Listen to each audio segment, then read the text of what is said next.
이게 집착과 번뇌에서 빠져드는 것, 이것을 얘기하고 있어요. 그러니까 집착과 번뇌에서 빠져서 거기서 헤어나오지 못하고 어둠 속을 헤매는 중생들로서 이러한 미망에서 벗어나기 위해서 지혜의 등불이 필요하다는 의미에서 바로 무유여인과 여인도 없고 지옥, 악의, 축생, 아수라 등이 없다고 그랬습니다. 그 나라에는 그런 마음이 들면은 그런 나라가 어디 따로 있는 게 아니라 우리 마음이 그렇다는 겁니다. 부처님의 마음을 갖고 있으면 우리가 불생불멸이고 42,000급 불생불멸이고 그 다음에 보살 수명도 역등이며 보살도 갖고 보살의 마음을 가지고 있어도 불생불멸이 되고 그리고 거기에는 차별심도 없고 이런 사악도에 떨어지는 그런 컴컴한 마음도 없다. 이것이 바로 지옥, 악의, 축생과 아수라들과 여러가지 어려움이 없다고 그랬습니다. 땅이 반듯해서 이건 평등을 얘기하는 거죠. 진리는 땅이 반듯하고 평등을 얘기합니다. 어느 사람한테는 진리가 잘 이렇게 적용이 되고 어떤 사람한테는 저렇게 적용이 되고 이런 게 아니라 누구한테나 다 배운 사람이나 안 배운 사람이나 다 진리는 똑같이 평등하게 적용이 된다. 손바닥과 같은데 유리로 이루어졌으며 그러니까 유리로 이루어졌으니까 이게 다 다 볼 수 있죠. 그 안을 훤히 볼 수 있어요. 그 다음에 보배 휘장을 덮었고 보배 꽃과 번기를 달았는데 보배로 된 향과 향로가 나라 안에 두루 가득하고 칠보로 된 데가 있어서 나무 하나에 대가 하나씩. 그러니까 우리가 항상 칠보를 가지고 사는데 우리가 삼칠보라 그러지 않습니까? 삼칠보는 하늘의 칠보와 땅의 칠보와 그리고 마음의 칠보, 우리 인간의 칠보가 있습니다. 그래서 삼칠보가 있는데 그래서 되게 삼칠보는 다시 태어나는 그런 의미를 갖고 있어요. 이 달걀이 20하루면 이제 병아리가 되지 않습니까? 이건 다시 태어나는 거예요. 근데 우리가 갖고 있는 인간이 갖고 있는 칠보를 잘 활용하는 사람이 있고 이 칠보를 잘 활용하지 못하는 사람이 있습니다. 대부분은 활용을 하지 못하죠.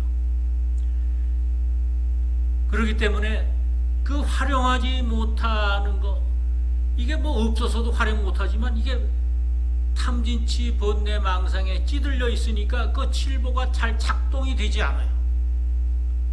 그러니까 이 칠보가 이제 부처님 날에 지금 들게 되면은 이 칠보가 각기 하나씩으로 다 작용한다는 겁니다. 일수일대 한 나무에 하나의 대를 가지고 있다. 하나의 대가 있다는 것은 그 칠보가 제각기 역할을 한다. 그러니까 실성에서 가지고 나왔을 때 내가 노래를 잘하는 능력을 갖고 나왔다. 그러면 노래를 잘하게 되는 그런 것을 여실히 여기서 이제 발휘할 수가 있고, 뭐 농사를 잘하는 사람, 장사를 잘하는 사람, 이것이 다 자기 능력대로 되는 것입니다. 지인일전도라, 이 활 한바탕 거리인데 활 한바탕 거리 자기가 능력하는 그대로 된다. 활 한바탕 거리에서 탁 관역에 맞추잖아요. 그러니까 그런 부처님 마음속에 들어가면 차별도 하지 않고 마음이 밝고 그리고 사악도에 빠지지도 않고 이렇게 되면은 바로 내가 먹는 마음 그대로 이루어진다. 그게 진일전도라. 그리고 보배로 된 뒤에는 각각 100억 하늘들이 있어 하늘 풍류를 잡히고 노래하며 부처님을 찬탄하며 공양하였느니라. 이때 부처님이 일체 중생 희견 보살과 여러 보살 대중에게 법화경을 말씀하셨어요. 이때 이제 부처님은 바로 1월 정명도 부처님이시죠. 그러면 일체 중생 희견 보살은 모든 대중들이 보기를 좋아하고 즐거워하는 보살인데, 이렇게 되기 위해서는 난행고행과 낙습고행, 낙습고행이라는 것은 이제 어려운 고행이지만 즐겁게 하는 겁니다. 마치 애기 엄마가 아기를 기를 때 잠도 못 자고 먹을 것도 못 먹고 아기를 위해서 혼신 노력을 하지 않습니까? 이게 즐겁지 않고 고생이라면 애를 키울 수 없죠. 그런데 또 나서 키우고 또 나서 키우고 하는 것은 이 고생 중에 낙이 있기 때문에 그렇습니다. 이게 이제 실상의 세계예요. 그러니까 일체중생 희견보살이 우리 불성 중에 이런 에너지가 있어요. 만약 이런 에너지가 없다면은 이 법화경 야광보살 본사품하고 우리하고 무슨 관계가 있습니까? 우리한테도 그런 에너지가 있는데 네가 그걸 모른다. 이래서 내가 이 품을 너한테 공부시켜 주니까 그 에너지를 찾아내라. 이런 뜻에서 이 품이 있는 것이죠. 그러니까 일체중생 희견보살과 모든 보살이 참 법화경을 이제 듣고 있는데, 그럼 일체중생 희견보살은 뭐냐? 우리 본성과 자성에 이런 힘이 있습니다. 일체중생 희견보살에 이제 힘이 있는데, 어떤 때 그 힘을 우리가 발휘할 수 있느냐 하면은 내가 아상을 버릴 때, 내가 나를 내려놓을 때, 그때 모든 사람이 나를 반기고 좋아하게 됩니다. 그때 힘이 생기는 것입니다. 그런데 이것은 일체중생 희견보살은 야광보살과 조금 다른 게, 일체중생 희견보살은 많은 사람이 만나기를 좋아하고 기뻐하고 그렇습니다마는 남을 변화시켜주는 힘은 없습니다. 어느 때 그 힘이 되느냐 하면 야광보살일 때 힘이 있습니다.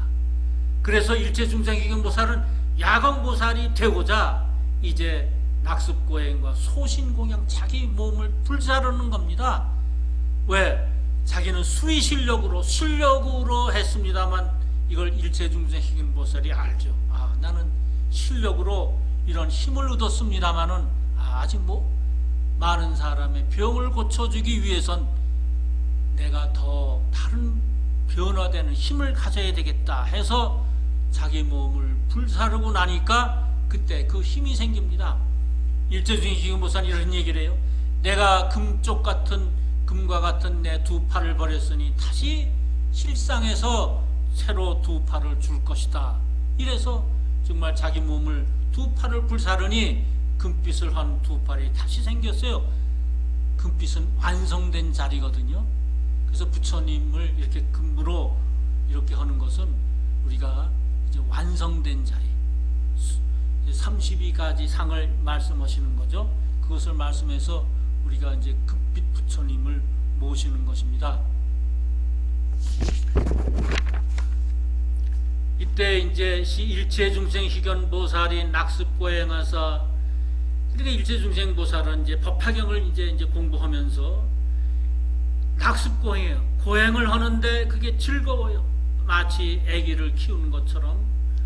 이럴 정명덕 불법 중에 정진경행, 그 부처님 아래서 또 정진하고 또 정진하고 열심히 공부해서 일신구부를 만만이천세이여, 부처 되기를 부처 구하기를 12,000세가 돼요. 12,000세라는 것은 꼭 1년 2년에서 12,000세가 아니라 숫자를 나타내는 것이니까 이것은 12년을 얘기하는 것이죠. 즉 끊임없이 했다는 거예요. 끊임없이 1년 12달 아닙니까? 그래서 끊임없이 돌고 돌아서 또 오고 해서 시작도 끝이 없는 그런 것을 이제 헌주에 온갖 색신을 나타내는 삼매를 얻었어요. 현일체 색신 삼매를 얻었어요. 현일체 색신 삼매를 얻었는데 이것은 뭐냐면, 현일체 색신 삼매라는 것은 중생의 근기에 따라서 그 중생 근기에 맞게 여러 가지 말과 행동으로 중생을 교화시키는 방편의 능력을 얘기합니다. 그러니까 이제 공부한 사람은 공부한 사람대로, 아는 사람대로, 부자한테는 부자한테, 가난한 한 사람은 가난한 사람한테, 이렇게 어린이한테는 어린이한테, 어른한테는 어른들에게 맞는 그런 말과 행동을 해서 바로 이제 그 중생들을 교화시키는데, 우리가 이제 여기 관세음품이나 보살품을 보면은 이 관세음은 33가지 몸을 나타가지고 중생들을 제도합니다. 왕을 제도할 때는 왕의 모습으로, 부인을 제도할 때는 부인의 모습으로, 대신을 제도할 때는 대신의 모습으로, 동남 동녀를 제도할 때는 동남 동녀의 모습으로 몸을 바꿔서, 말과 행동을 바꿔서 그렇게 중생들을 제도하고, 이제 묘음보살은 34가지 모습으로 이렇게 제도를 합니다. 그러니까 그러면 그 33가지 말도 하고 34가지 말을 해서 그렇게 하느냐? 그렇지 않고, 실상의 얘기는 한 가지 말을 하는데 듣는 사람이 각자 알아서 받아서 자기를 스스로 자기가 제도하는 겁니다. 관세음보살이 제도하는 게 아니라 내가 관세음보살을 열심히 공부해서 그 관세음보살의 힘이 생겨서 내가 나를 제도하는 겁니다. 실상의 소리는 하나예요. 그 하나인데 이것이 시대를 불문하고 동서양을 불문하고 장소를 불문하고 한마디 말씀하는 걸 내가 각자 알아서 나에 알맞게 다 먹고 소화를 시켜서 나의 힘이 되는 겁니다. 이게 경의 위대성입니다. 우리는 지식이라는 거는 이제 한마디 하면 그때 그 사람한테만 딱 드는 거죠. 내가 대학생 보고 어떤 지식적인 얘기를 했다면 대학생만 알아듣지 초등생이나 중등 못 알아듣거든요. 이게 지식에 대한 얘기인데 지혜는 그렇지 않습니다. 특히 부처님 실상의 지혜는 모든 사람이 알아들을 수 있는 그런 말로 되어 있습니다. 그래서 득차 삼매에 이런 삼매를 일체색신 삼매를 얻었더니 심대환에서 환희심이 났어요. 왜 삼매를 얻으니까 환희심이 나느냐? 삼매를 얻기 전까지는 내가 무명에 빠져 있으니까, 내가 어둡고 어리석으니까 내가 괴롭고 그리고 마에 휘둘리게 돼요. 특히 외마가 나한테 자주 들어와요. 내가 어리석으면 외마가 아주 자꾸 들어옵니다. 그런데 일체식신 삼매를 얻고 나면 이제 외마가 들어오지 못합니다. 왜? 내가 기쁜 마음이 있거든요. 기쁜 마음은 외마가 침범을 안 합니다. 내가 우울할 때 마가 침범합니다. 그래서 내가 하는 일을 회방을 놓는데 내가 기쁜 마음으로 있으면 마가 오더라도 탁 절단이 됩니다. 그래서 밖에서 열심히 일하고 들어오는 남편 맞이할 때 아내는 즐겁게 기쁜 마음으로 맞이해 줘야 합니다. 그래야 밖에서 혹시나 끼고 들어오는 외마를 문 앞에서 물리칠 수가 있습니다. 그래서 집안은 항상 환희심으로 가득해야 됩니다. 왜? 그래야 그 집이 잘 번성이 되고 그렇지 않으면 나쁜 일도 자주 생깁니다. 바로 요새 이런 코로나가 만연할 때, 바이러스가 만연할 때 이 말씀이 꼭 필요합니다. 항상 즐거운 마음과 수칙, 주의할 것은 주의하더라도 항상 기쁜 마음을 갖고 사셔야 됩니다. 계시 등문 법화경이라 내가 법화경을 들어서 그 힘을 얻었다는 거죠. 일체식신 삼매는 어떻게 들었어요? 내가 법화경을 들으면 환희심이 납니다. 내가 법화경을 가지고 기도하면 환희심이 납니다. 처음엔 힘들죠. 4시간 기도하는데 참 밤 12시부터 4시까지 우리 힘들게 기도합니다. 그러나 끝나고 나면 참 환희심이 납니다. 내가 오늘 그래도 착실한 기도 마음 먹고는 못했지만은 그래 내가 기도했구나, 부처님하고 가까워지려고 노력을 했구나, 이렇게 환희심이 납니다. 이때 만은 못 들어오고 코로나 같은 것도 못 들어옵니다. 우리가 우리를 스스로 장엄해야 됩니다. 자성엄이죠. 지금은 자정음을 해야 됩니다. 내가 내 마음을 껴잡아서 법화경 열심히 읽고 장음을 해야 됩니다. 그리고 즉시 그리고 곧 삼매에 들어서 허공 중에서 만다라하와 마만다라하와 굽고 검은 전단 가루를 비내리니 허공에 가득하고 구름처럼 내려오고, 그래서 맡은 향이라든가, 이건 인도에서 나는 뭐 이제 나무 이런 것도 돼요. 나무 뭐 뿌리를 갈아서 이렇게 전단 같은 거는 이제 나무 줄기는 이제 부처님 형상을 만드는 조각품으로 쓰고, 뿌리는 이렇게 갈아가지고 이제 향으로 쓰고 했답니다.